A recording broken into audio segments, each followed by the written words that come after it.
పవిత్రాత్మనామమున amen.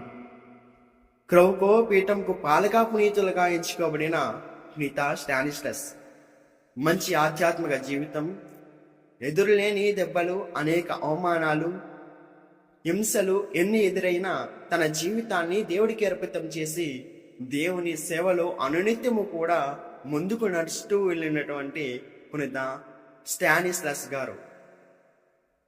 ఈయన Poland దేశంలోని క్రౌకో పట్టణ దాపులోని జెక్సవోల్ గ్రామంలో క్రీస్తు శకం 1030 జూలై 26న జన్మించారు.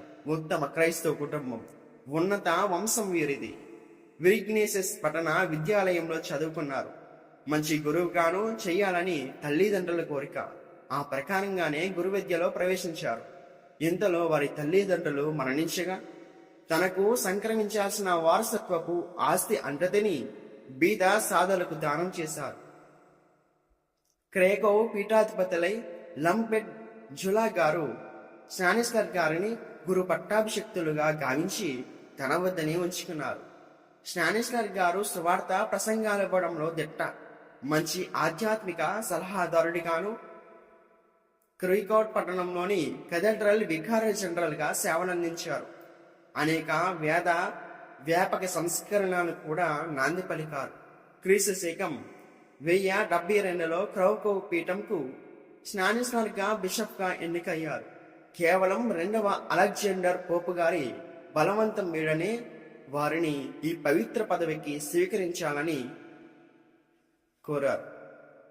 ఆదర్శ నేతగా పాలించాడు. నీతి న్యాయాలను నిలబెట్టడంలోనూ, చెడును ఖండించడంలోనూ, తృణించడంలోనూ నిర్బంధంగా ప్రవర్తించారు. రాజునైనా లెక్క చేయలేదు. ముఖ్యంగా 2వ బొలెస్లెన్ రాజు క్రూరతత్వాన్ని, పాపపు పనుల్ని ఎండగట్టారు.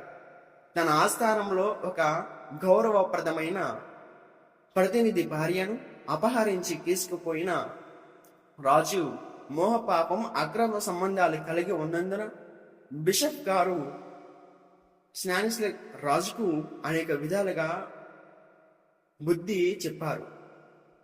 చివరకు గత్యంతరం లేని పరిస్థితుల్లో రాజును మత బహిష్కరం చేశారు కూడా. కథీడ్రల్లో రాజుకు సంబంధించిన సన్నివేశాలన్నింటినీ అనుమతింపలేదు.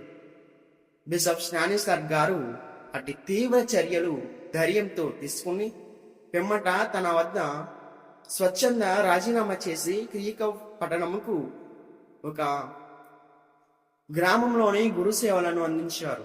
అయితే పగబట్టిన 2వ బొలెస్లెన్ రాజు భటులను పంపి బిషప్ స్టానిస్లస్ గారిని చంపాలని ఆజ్ఞాపించారు. కానీ ఆ భటులకు ధైర్యం సరిపోలేదు. కేవలం కాలయాపన చేశారు. అందుకే రాజు అగ్గి మీద గుగ్గురమయ్యాడు. తానే పొడవాటికి అగ్గం తీసుకొని బయలుదేరాడు. ఆ సమయంలో స్టానిస్లస్ గారు దివ్య బలి పూజను అర్పిస్తూ ఉన్నారు. అజ్ఞానం, మూర్ఖత్వంకు న్యాయాలకు విమోచన ఉండదు. సమయాలకు కూడా ఉండదు. అలాగే రాజు కోపంతో పెద్ద అంగలేస్తూ గుడిలోకి అక్రమంగా ప్రవేశించాడు. స్టానిస్లస్ గారి తలను 2 ప్రక్కలుగా నరికాడు. రక్తసిద్ధులై ఉన్న ఖడ్గంతో అపార పిచాచంలా వికటహాసం చేసుకుంటూ వెళ్ళిపోయాడు. ఒక మంచి శ్రేయోభిలాషిగాను పునీతుని క్రీస్తు శకం 1079 ఏప్రిల్ 11వ తేదీన పొట్టన పెట్టుకున్నారు. 7న క్రౌకో పోపు గారి తప్పిదరిత్యం పోలాండ్లో సహాయ నిరాహరణ వంటి ఛేదం ప్రకటించారు. అసహ్యకరమైన చెడువాడిగా పేరు తెచ్చుకున్న 2వ బొలెస్లెన్ రాజును 1081 సంవత్సరంలో ప్రజలు తిరస్కరింపబా పదవి భ్రష్టుడయ్యాడు. దేశ బహిష్కరణ గావించారు. 2 సంవత్సరాల అనంతరం హంగరీ దేశంలోని దిక్కులేని మరణం పొందాడు.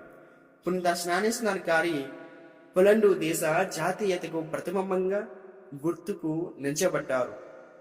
ప్రజలు నిరంతరం జేజేలు పలికారు. అట్టి మహనీయుడు 4వ విన్యాసన్ జగద్గురువు క్రీస్తు శకం 1253లో పునీత పట్టానిస్తూ క్రౌకో పీఠంకు ప్రధాన పాలకా పునీతులుగా నియమించి గౌరవించారు. ఎన్ని